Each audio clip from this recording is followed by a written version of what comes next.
Boa noite a todos, irmãos e irmãs. Nesse domingo frio de agosto, a gente achou que o verão tinha chegado mais cedo, mas o frio deu as suas caras. Mas graças a Deus porque a gente pode estar aqui, né, e ter esse tempo juntos para louvar ao Senhor e para considerar a palavra dele. Até antes de abrir a Escritura, citando aqui a Escritura, que os irmãos mesmos memorizaram agora, que versículo bonito, importante esse, né, gente? Você parou para pensar que, graças à fidelidade de Deus na vida desses irmãos, tantos séculos atrás, que essas maravilhas do Senhor foram sendo contadas, né? Geração após geração. Né? Isso é um trabalho que os pais fazem com os filhos, né? Que os mais velhos fazem com os mais jovens. E a gente tem a oportunidade de, na nossa própria época, no nosso próprio tempo, também ser fiel a essa chamada de Deus para transferir, para transmitir para a geração vindoura as maravilhas do Senhor. E Deus é maravilhoso mesmo. As coisas que Deus faz são coisas maravilhosas demais. E por isso nós estamos aqui, nesse domingo frio, para louvar ao Senhor pelas suas muitas maravilhas, né, de geração em geração. Eu quero pedir que você abra a sua Bíblia na Epístola aos Hebreus, capítulo 11. E atente para os versos 8 a 10.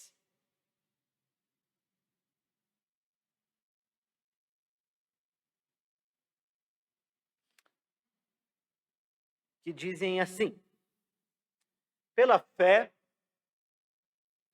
Abraão, quando chamado, obedeceu, a fim de ir para um lugar que deveria receber por herança, e partiu sem saber onde ir. Pela fé, peregrinou na terra da promessa, como em terra alheia, habitando em tendas, com Isaque e Jacó, herdeiros com ele da mesma promessa. Porque aguardava a cidade que tem fundamentos, da qual Deus é o arquiteto e edificador. Oremos. Senhor, nós te bendizemos, porque as maravilhas do Senhor têm sido contadas de geração em geração e chegou à nossa própria geração. Nós estamos diante de um texto que também fala das tuas maravilhas na vida de Abraão e na nossa própria vida. Nós queremos aprender dessas maravilhas hoje. E por isso pedimos que o teu Espírito seja com cada um de nós aqui e aplique as maravilhosas verdades da palavra do Senhor ao nosso coração. Nós oramos sempre confiados em Jesus, nosso mediador santo. Amém. Muito bem, gente. Nós estamos aqui diante desse texto que nos fala um pouquinho de Abraão. Lembra? O autor de Hebreus está escrevendo essa epístola para cristãos que eram hebreus, lá em Jerusalém. Ele tinha interesse de que esses hebreus fundamentassem a sua fé na pessoa do Senhor Jesus Cristo. E aqui nesse capítulo, ele fala da linhagem dos hebreus da antiguidade, que foram homens e mulheres de fé. E como Deus os abençoou, e como Deus lhes concedeu fé, e como eles foram irmãos e irmãs que deixaram um legado da fé e da obediência que tinham. Esse trecho é chamado de a galeria da fé. E aqui, em particular, nós temos uma informação sobre esse patriarca da antiguidade do povo de Israel, chamado Abraão. É claro, o autor aqui, ele nem tenta explicar para o seu leitor quem é Abraão, porque ele sabe que o seu leitor, vindo do judaísmo, sabia muito bem quem era Abraão. Para o judeu, Abraão é o grande herói. O nome dele aparece mais de 230 vezes em toda a Bíblia. Em todo o Pentateuco, quer dizer, os 5 primeiros livros da lei, nós temos o nome de Abraão aparecendo. Nos livros históricos, das narrativas, dos feitos de Deus, na antiguidade, Abraão é recorrentemente referido. O nome de Abraão aparece no livro dos Salmos. Ele aparece nos grandes livros proféticos. Por exemplo, Isaías menciona Abraão, Ezequiel menciona Abraão, Jeremias menciona Abraão, e vários dos outros profetas menores também mencionam Abraão. Abraão aparece ainda no Novo Testamento, nos 4 evangelhos. Ele aparece na genealogia de Jesus em Mateus, aparece na epístola aos Romanos, na epístola aos Gálatas, nesta epístola aos Hebreus, aparece na epístola de Tiago. aparece na epístola de Pedro. Ele é chamado na Bíblia de o pai da fé. É isso. Quer dizer, para um judeu daquele tempo, ser chamado de filho de Abraão era uma grande honra. Porque ele é considerado o pai espiritual de toda a nação de Israel. Aliás, Deus mesmo fala de Abraão como o pai da nação. Por exemplo, em Isaías, capítulo 51, verso 2, é dito assim: olhai para Abraão, vosso pai, e para Sara, que vos deu a luz, porque ele era único quando eu o chamei e o abençoei e o multipliquei. Paulo, o apóstolo, vai argumentar no capítulo 4 aos Romanos que Abraão é, por assim dizer, o nosso pai espiritual também, pelo seu exemplo de fé. Quer dizer, toda pessoa ao longo da história que expressa fé nas promessas de Deus, fé no Deus das promessas, é um filho de Abraão. Nesse sentido, se nós estamos aqui reunidos e num ato de fé trazemos o nosso culto a Deus, nós também podemos ser considerados filhos de Abraão. Esse é o argumento do apóstolo Paulo lá em capítulo 4 de Romanos. Porque ele exemplifica com a sua própria vida, com a sua trajetória, o que é ter fé. A vida de Abraão, sua trajetória, as escolhas que ele fez, a sua comunhão com Deus. Quer dizer, tudo quanto a Escritura fala de Abraão nos aponta para essa realidade de uma fé que tinha um forte fundamento.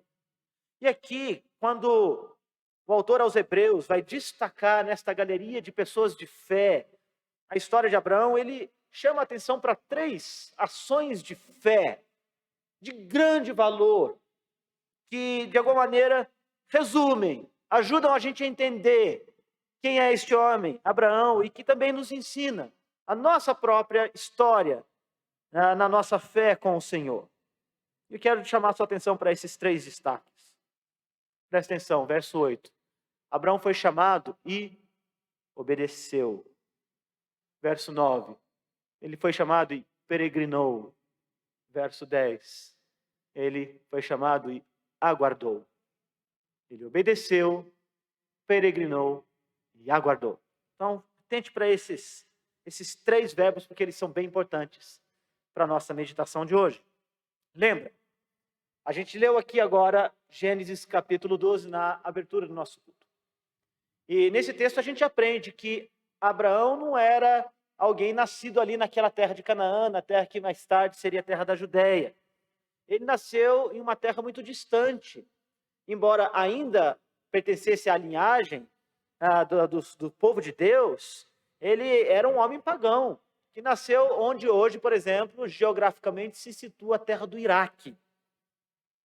E o texto em Gênesis capítulo 12 nos dá conta de que Abrão naquela altura, era apenas um homem no meio de milhares de outros homens que habitavam naquele mundo antigo. Estava lá na sua cidade, em Ur dos Caldeus. E o texto nos vai dizer que de lá ele sai para a terra de Harã, que aliás era o nome do seu irmão. Aos 75 anos, seu pai já era um homem idoso, com quase 150 anos de idade. E a verdade é que a história de Abrão, provavelmente, se não fosse pela intervenção divina, ela terminaria naquele mundo antigo sem que jamais nós imaginássemos quem foi este homem. Os seus dias finais acabariam ali naquela terra, em Harã. Ele seria esquecido para sempre. Só que o texto nos dá conta que Deus o chamou, Deus o buscou, Deus se manifestou, ele se revelou a Abrão no lugar onde ele estava. Deus teve a iniciativa de buscá-lo lá no meio daquele povo, num lugar remoto, no mundo antigo. Quer dizer, não há nada no texto bíblico que nos diz que Abrão tenha feito para chamar a atenção de Deus. Poxa, tem aquele homem ali, vão chamá-lo para ser aquele que vai liderar o seu povo para uma terra nova. Absolutamente, Deus não viu nada em Abrão que pudesse destacá-lo entre os demais homens. Mas Deus o chamou. Deus se manifesta a ele. Isso é graça. Deus o visita. Isso é graça. Deus o busca. Isso é graça. Quando a gente lê Gênesis 12, versos 1 a 13, a gente vê que foi Deus quem chamou Abrão, e mais do que isso, além de chamá-lo, Deus ainda fez uma promessa a Abrão. Ele o chama fazendo uma promessa, e o texto então nos dá conta que Abrão, tendo ouvido a promessa de Deus, ele obedeceu ao Senhor. E esse é o grande destaque que o autor de Hebreus faz aqui para a gente. Essa chamada da parte de Deus é algo que mudaria profundamente a história da vida de Abrão e de todos os seus descendentes e de todas as nações da terra. Ele foi chamado para ir a um lugar que ele não conhecia. Você consegue imaginar uma situação como essa? Você ser chamado para um lugar desconhecido. Pega tudo que você tem, pega todas as suas roupas, pega todos os seus bens, pega todas as pessoas, sai daqui e vai para um lugar que eu ainda vou te mostrar. Ele recebe a promessa de que vai ser o pai de uma nação, mas ele já é velho. A mulher dele era estéril, não havia dado filhos a ele.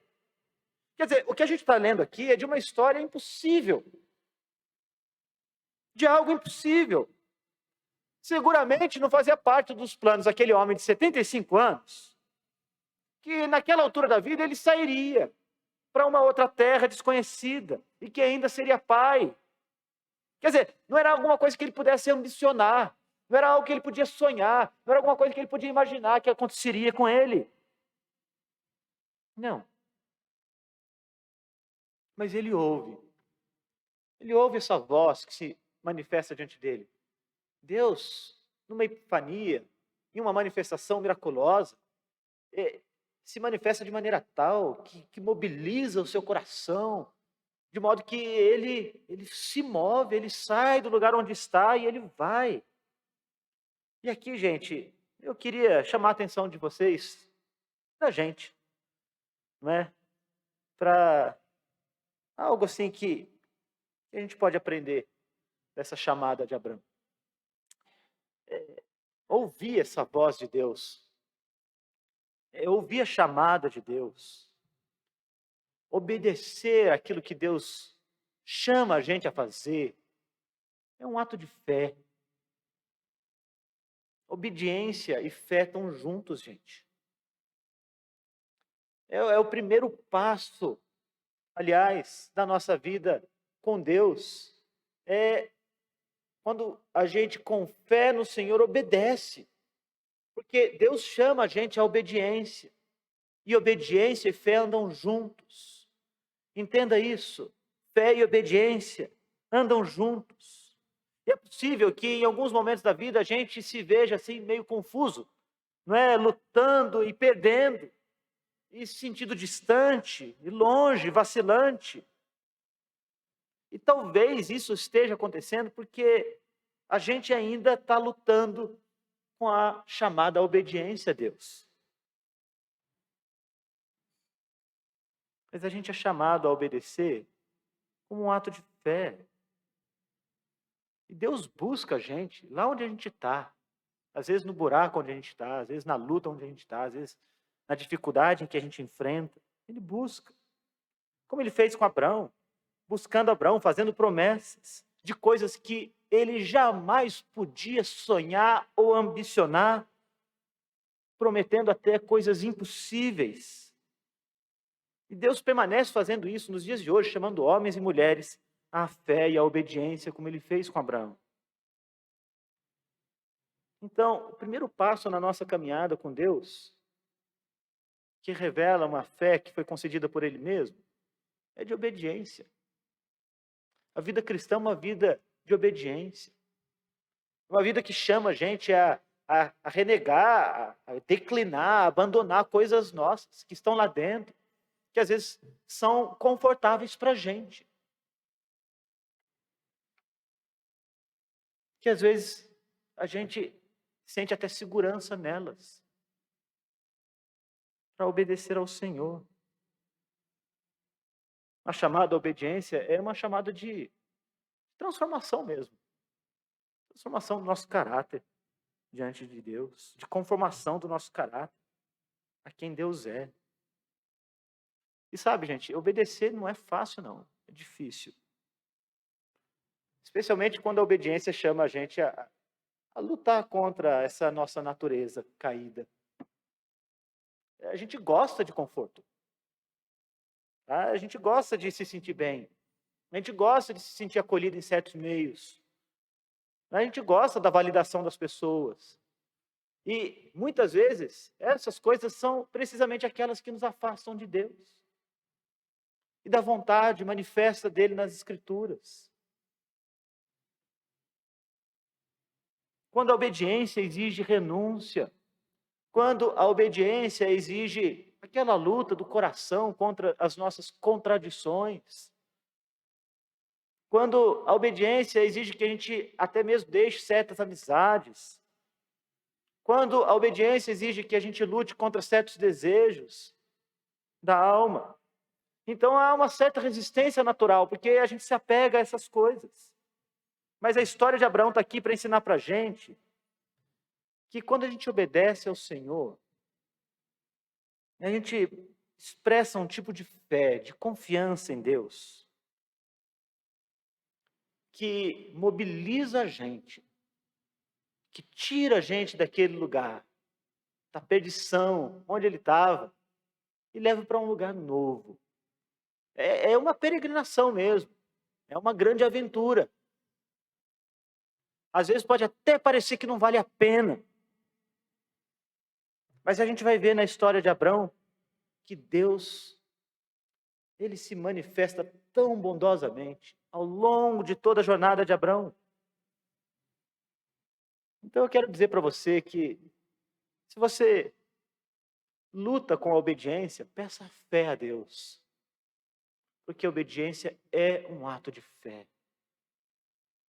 Se obedecer é difícil, se conformar a sua vontade à vontade de Deus, à pureza de Deus, à santidade de Deus, à beleza de Deus, aos valores expressos por Deus na sua lei, na sua palavra. Se isso é muito duro, se isso é muito difícil, então, bem-vindo à humanidade. Todo ser humano acha isso difícil. Mas por fé, nós somos capacitados por Deus para obedecer. Quando a gente obedece, isso revela a fé que a gente tem. Então, se você tem dificuldade para obedecer, peça fé. Peça fé. Coloque a sua confiança em Deus, na pessoa de Jesus Cristo, Redentor nosso. Se você desobedece a Deus, peça para que Ele renove a sua fé.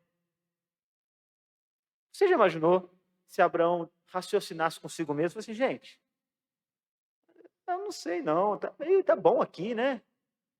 Eu já estou meio velho já para fazer isso. Senhor, vê, tem um cara mais novo ali, ó, tá com 36 anos. Faz musculação, você já está forte, ele aguenta caminhar daqui até lá. Eu já estou com o joelho ruim.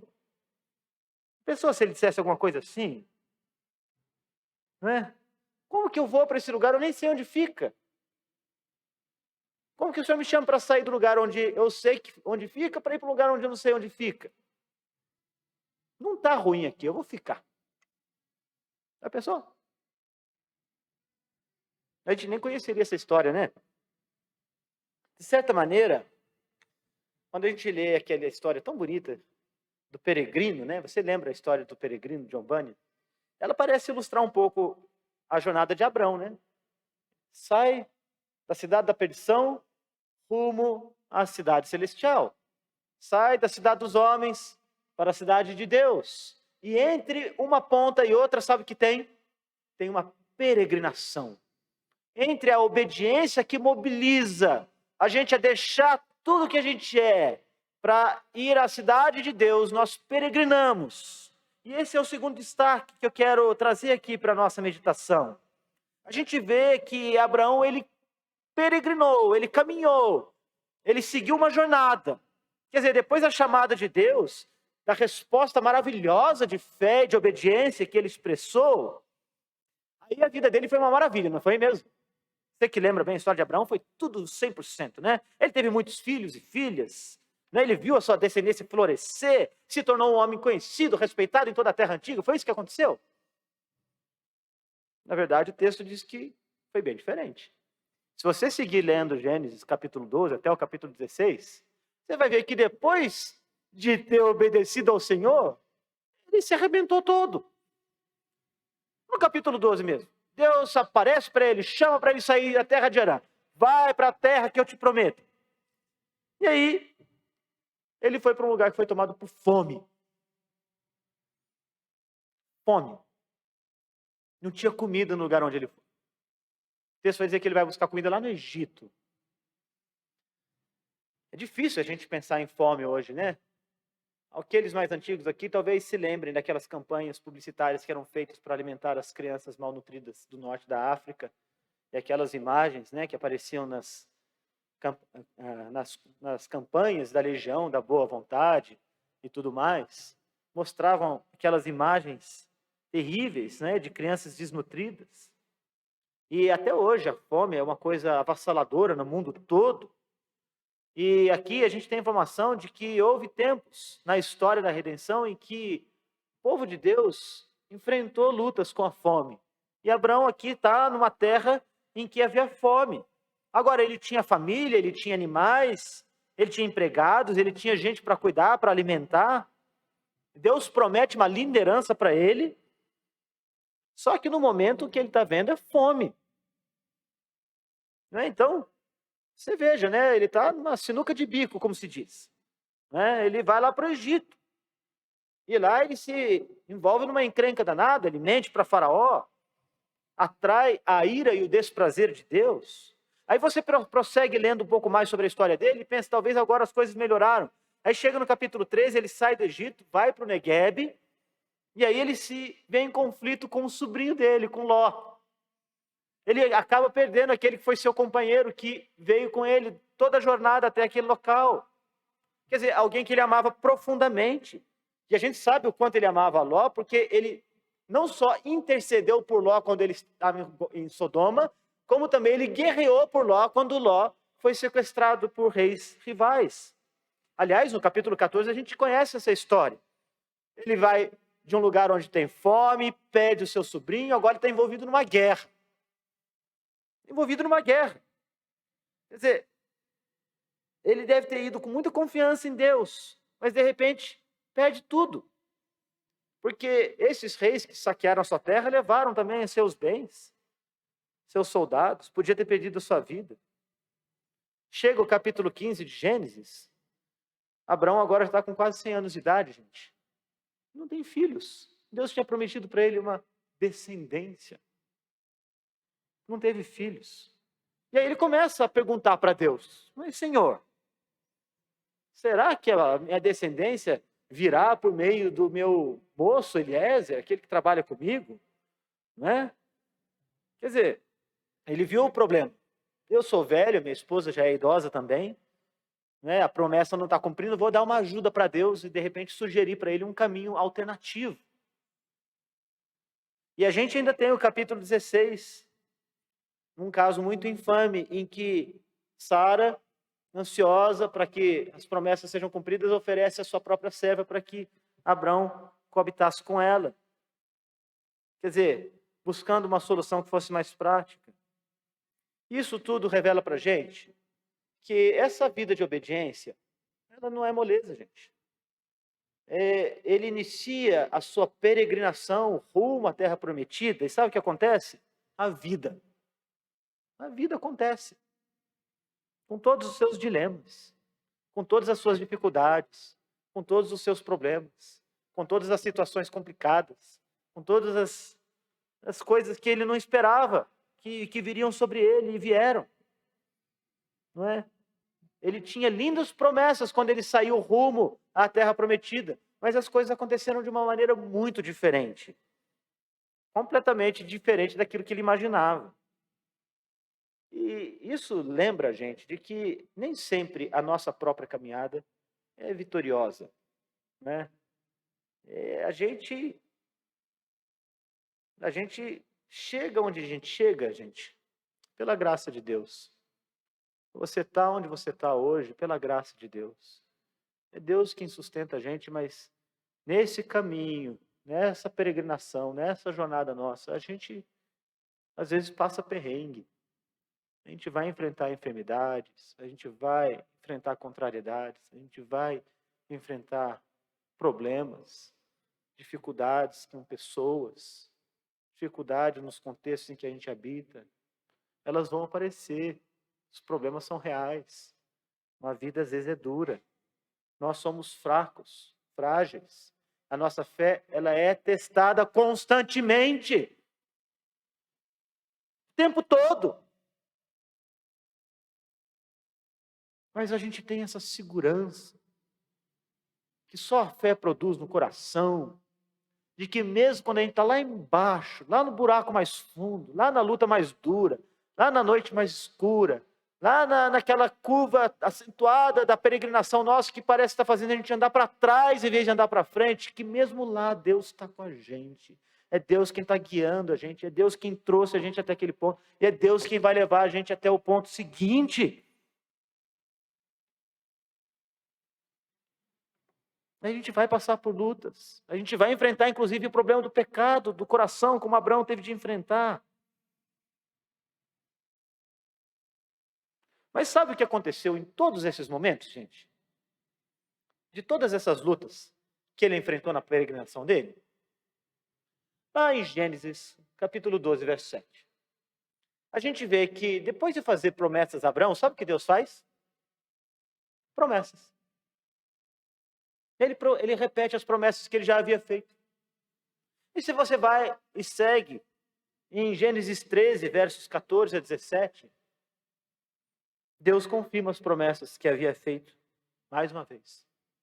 E se você segue agora para o capítulo 15, verso 1, 15, verso 11, Deus renova as promessas que ele faz a Abraão, e mais do que isso, ele faz um pacto com ele, uma aliança.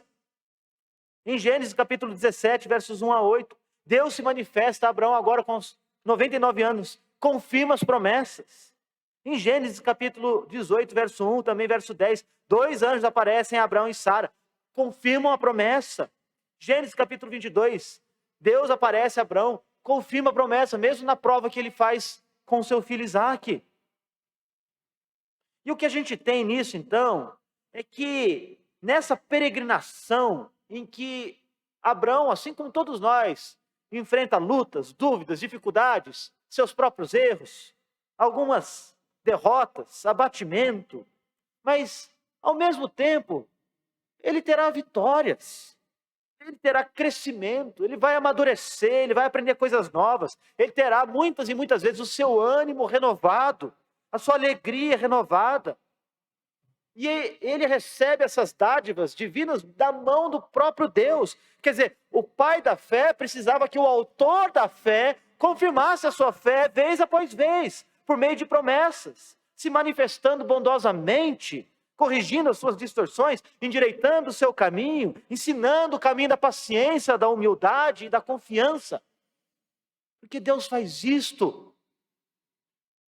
Deus andou por meio de animais, gente, dizendo, é melhor que eu morra, como se fosse possível que Deus morresse, do que essas promessas não sejam cumpridas. Que aconteça comigo mesmo o que acontece com esses animais se eu não cumprir as minhas promessas. E Deus faz isso diante de Abraão, que cai em pesado sono, mas que vê a manifestação divina naquela promessa, naquele pacto. E com isso ele tem a segurança e a certeza de que no meio daquelas lutas todas, Deus está com ele. E quando Deus confirma promessas que ele já havia feito, que ele não precisava confirmar, em um momento, ele fez isso por graça, para sustentar a fé do pai da fé, para renovar a fé do pai da fé. E essa graça, gente, sustentadora da fé, que o crente tem no meio das lutas e dos problemas e da vida e da peregrinação que a gente vai fazendo, Deus continua oferecendo. Deus dá ainda.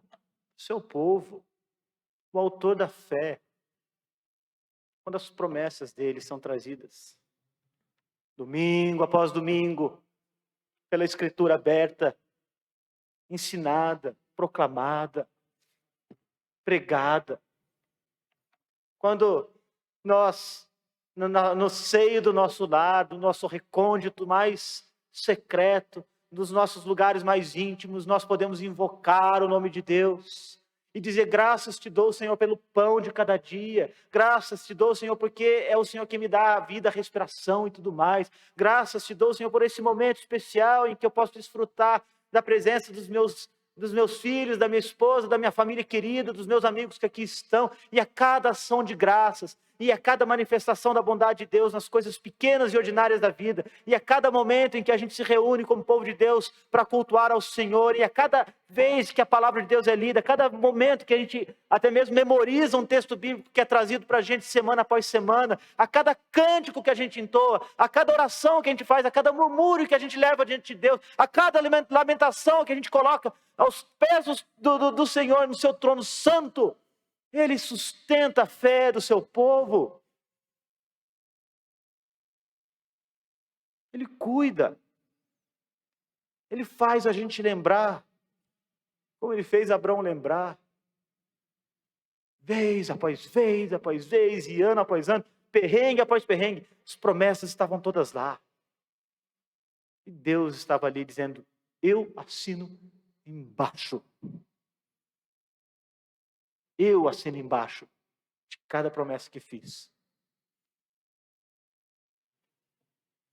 Nós temos hoje, irmãos, esses meios que sustentam a gente. Palavra, oração, culto, sacramentos, pão e vinho, que simbolizam corpo e sangue de Jesus, entregues para a nossa redenção. E assim, a gente peregrina. A gente peregrina. Então Deus chama a gente à obediência. Mas Deus também chama a gente a uma fé da jornada. A fé da peregrinação. E por fim, enquanto a gente caminha, enquanto a gente segue essa jornada rumo à cidade de Deus, a gente aguarda. Foi o que Abraão fez, o texto diz aqui pra gente. Porque aguardava a cidade que tem fundamentos, da qual Deus é o arquiteto e edificador. Ele aguardou, ele creu naquilo que Deus prometeu. E, gente, aguardar não é uma coisa assim que a gente gosta muito de fazer, né? Não sei, dizem que o brasileiro até gosta de uma fila. Né? Não pode ver uma fila que já entra nela. E depois a gente vai descobrir para que serve a fila. Olha, tem uma fila ali, vamos entrar, deve ser alguma coisa legal. Alguém deve estar dando alguma coisa para a gente, né? E a gente vai na fila e aí começa a conversar sobre o tempo, né? Começa a fazer amizade com a pessoa que está na fila, reclama da burocracia no Brasil. Daqui a pouco a gente está contando a história dos nossos filhos e, quer dizer, já fez até amizade. Beleza. Mas a verdade é que, especialmente na nossa própria época, da nossa geração, e a gente teve a oportunidade até de falar sobre isso recentemente, é cada vez mais imediatista. Né? E isso vai deixando a gente um pouco mais ansioso. Né? Que nem o coelho de Alice no País das Maravilhas, a gente está sempre olhando para o relógio. Relógio grande, está sempre atrasado. Né? Ansioso. Tudo na vida é instantâneo. A gente parou de apreciar a macarronada de domingo depois que inventaram o lamen. 3 minutos, está pronto. O micro-ondas foi inventado para aquecer artificialmente uma comida artificial. Porque a gente não quer esperar o tempo. Levar ao forno, preparar a massa, fazer aquele processo todo. Sabe que até os parques temáticos, que em tese são um lugar onde a pessoa deve relaxar, para ela curtir, não é? Aproveitar o entretenimento que é oferecido para elas.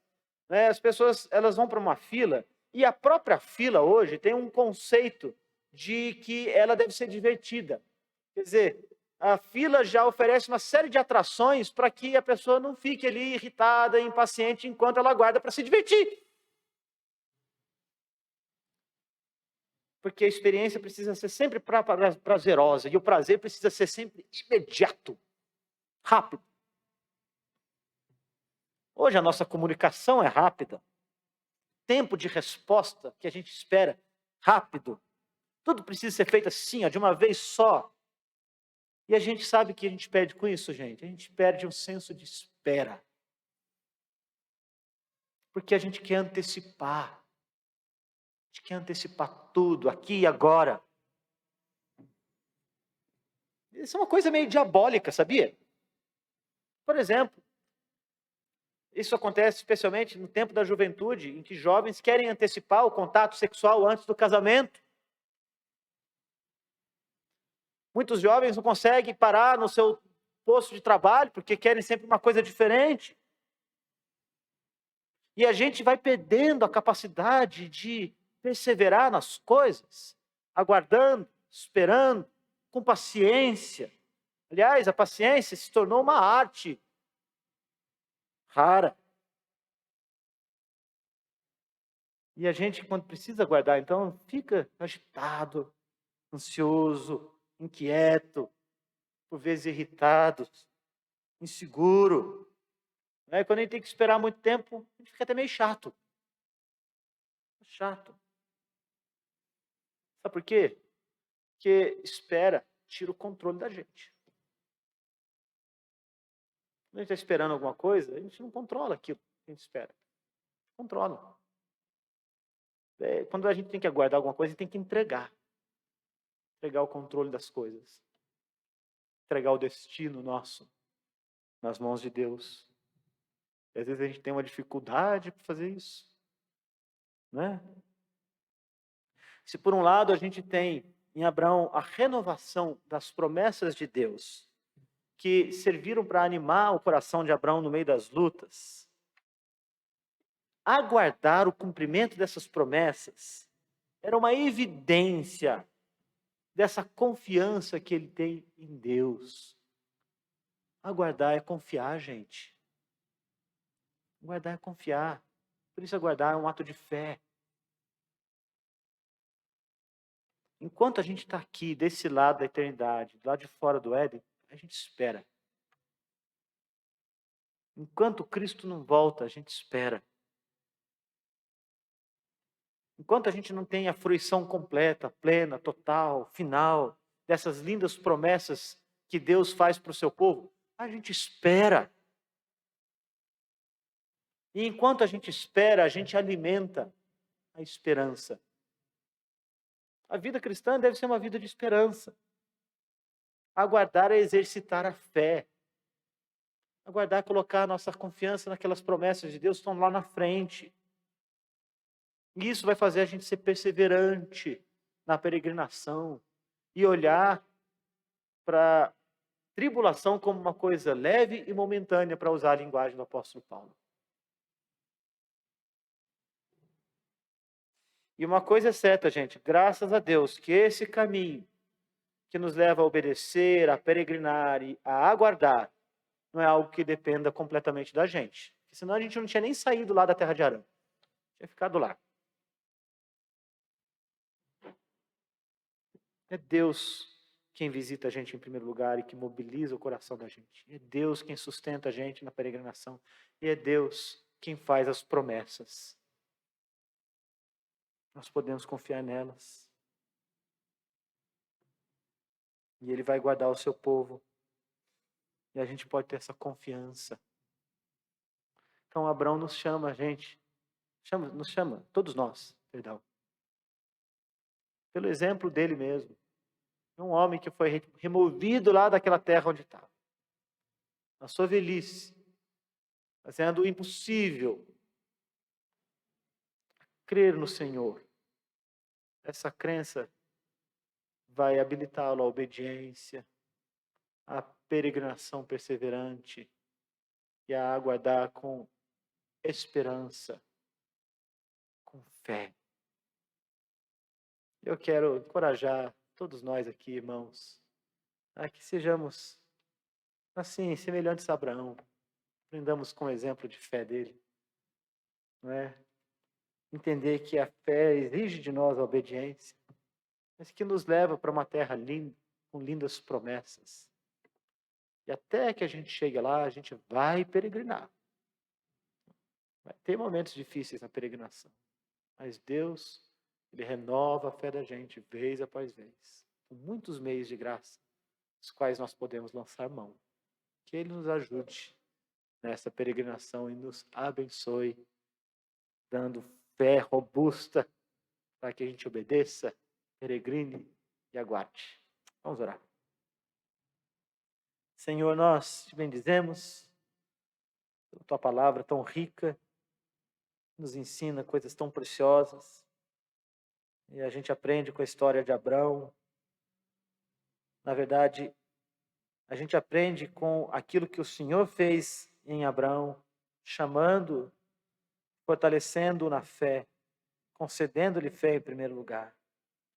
E estando com ele em toda a peregrinação, que isso nos console para que lembremos que o Senhor está conosco, com o seu povo, na peregrinação, nos momentos difíceis, nas lutas, mas também nas vitórias, trazendo vez após vez as promessas que nós aguardamos com esperança. Ajuda-nos, Senhor. Fortalece essa fé em nós, para que possamos permanecer firmes e perseverantes nesta peregrinação. Assim oramos, em Jesus.